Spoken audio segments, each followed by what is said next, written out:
Hi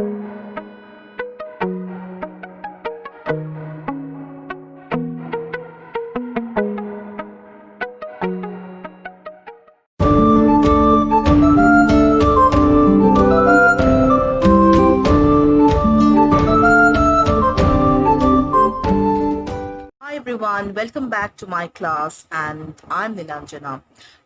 Yes, we were doing the poem called The Vagabond, composed by Robert Louis Stevenson. Yes. So the third stanza and the fourth, these two stanzas, these two parts were left for us to do. So let's get started without much ado.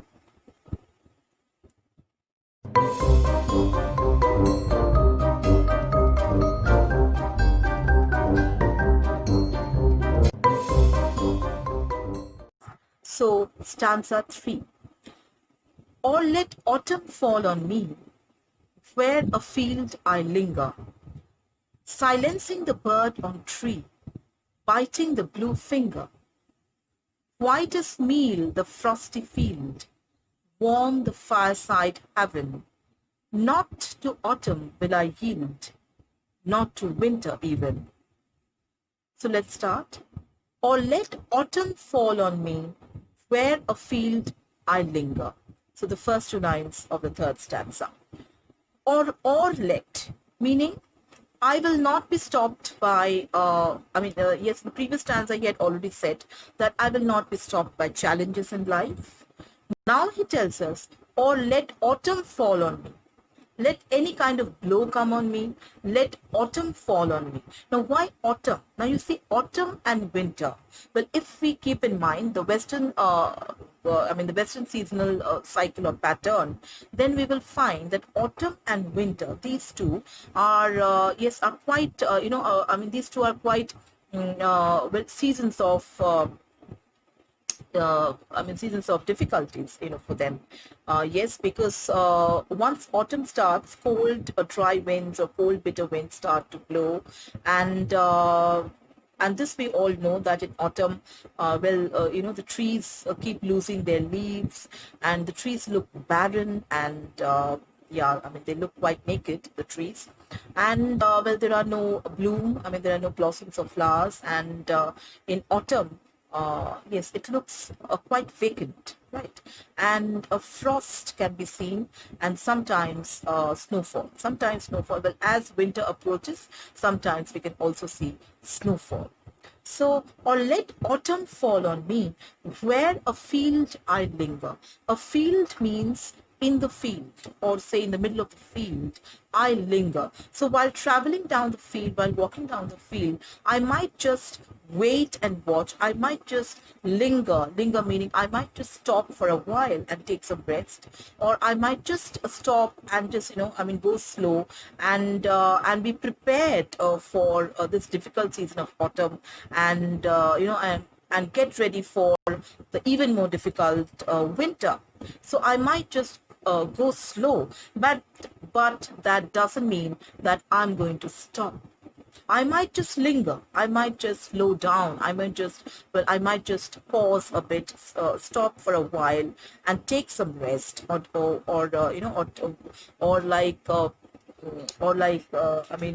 be mentally prepared for the next season. But I will not stop at all. Silencing the bird on tree, biting the blue finger. Next, these two lines.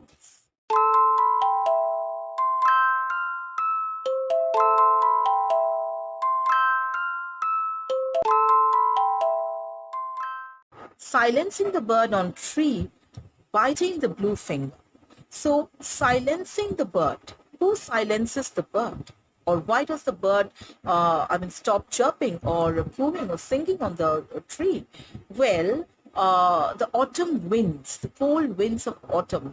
Once the cold winds of autumn start blowing, so it is it is due to this cold. It is due to the change in the season that the bird is not happy with it. So the bird stops chirping, the bird stops singing, and it becomes silent.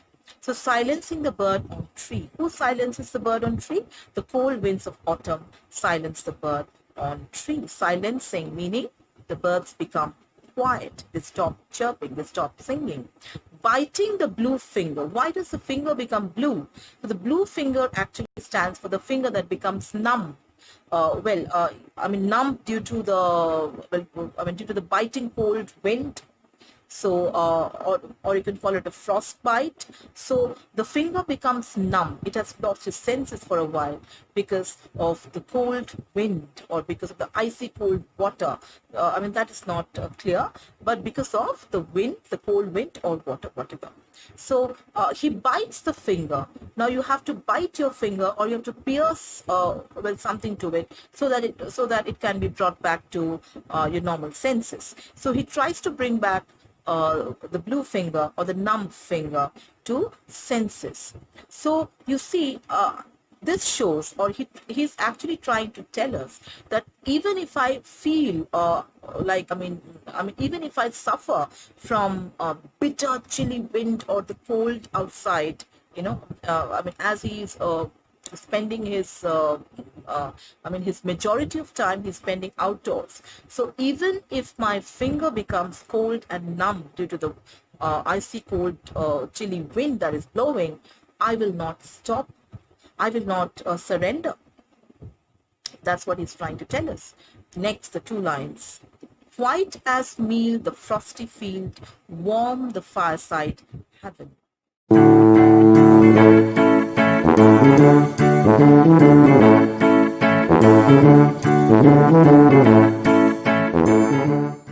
White as meal, the frosty field.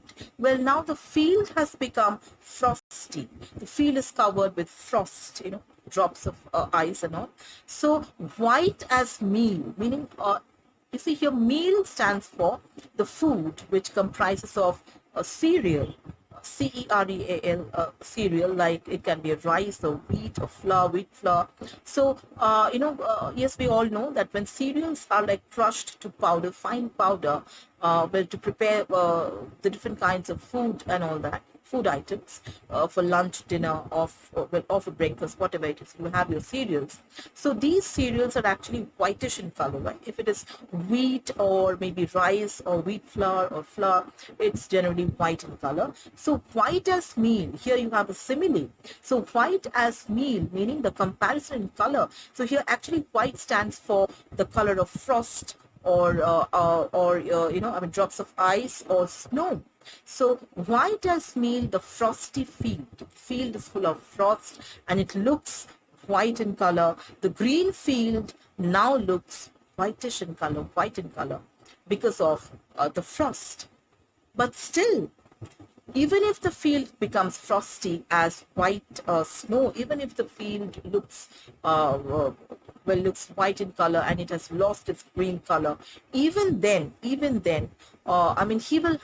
find some warmth near the fireside, near a fireplace. So wherever he can, either he can find a fireplace somewhere, or he can he can make a fire somewhere, using twigs or branches or dry leaves. So he is going to find a fireplace somewhere, he's going to make a fire somewhere and make that his heaven. Heaven means a place of safety, a safe place, or a place, a shelter, or a place where you can find protection, so protected or a safe place. So that will become that will become his heaven, that will become his shelter, meaning wherever he can find a fireplace and find some warmth, he's going to enjoy that warmth, and he's going to he's going to face the challenges that are brought by the season of autumn or winter. So whatever kind of blows, whatever kinds of challenges are thrown to him, are thrown on his way by nature or by life, he will not surrender. Next, the last two lines.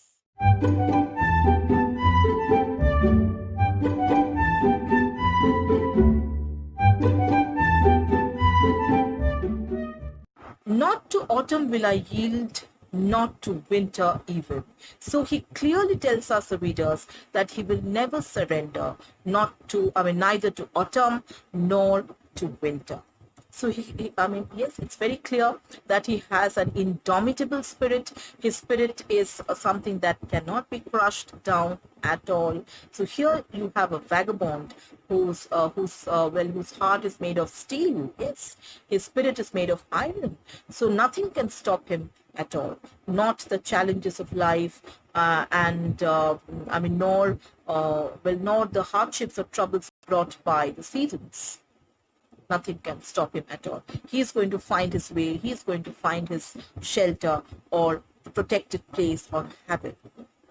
And then finally, the last stanza. Well, the last stanza and the second stanza, both these stanzas are exactly similar, with just one difference. With just one difference. But yes, let me tell you, the last stanza also begins with the same, with the same line, and that is, let the blow fall soon or late. So in the last stanza, I would tell you that the blow, the word, yes, the words the blow, particularly stands for death, which is the ultimate challenge, which is the ultimate destination of every mortal being on this earth surface. So this blow is actually death. So what he means by this is, let the blow come sooner or later. Let death come to me sooner or later. I am not bothered by that. I am going to take life as it is. I am going to welcome any challenge, be it a season, be it any kind of hardship, be it, even the mighty death. So even if death comes to me, I'm going to welcome it wholeheartedly. I'm not going to surrender. So he has a fearless spirit. And all the other lines are completely similar to stanza 2. Just come down to the last line, and that is, sorry, not the last line, the second last line, come to it. And here you have the word ask in place of seek. In the second stanza, you had seek, which means search or to want. And here you have all I ask. All I ask, the heaven above and the road below me. That's the end. So all I ask, the only thing he asked for is the heaven above, the mighty heaven above with the gods, or or the angels, whatever. So the mighty sky should be, the vast blue sky should be over his head, and the road should be below his feet, so that he can continue his travels, so that he can keep walking, so that he can keep traveling and keep exploring and keep discovering the beautiful aspects of nature, the wide canvas of the beautiful things that nature has to offer. So that is the joy that he derives from nature. So here you have a man, here is a vagabond who has a fearless spirit, and he is not ready to surrender to any challenge that comes his way, and he enjoys his freedom wholeheartedly, and he doesn't want to surrender to monotony, to a mundane life, surrounded by material possessions, or driven by greed, or the different ambitions we have, driven by the rat race or the competitions, and the commercialized mentality. No, he is a man who wants to enjoy his life in his own terms, life on his own terms, and a life of freedom, a life of travel, wandering, surrounded by the objects of nature, and enjoying the simple pleasures of life. So yes, have your bread and with your cup of coffee, and if you want, you can dip it in some water and just see how it feels. Anyway, that was a joke. Please hit the like button to keep me motivated, and do subscribe to my channel so that I can come up with more interesting stuff. And if you have any special request to explain or discuss any text, please write it down in the comment box. Do subscribe. Thank you. Bye.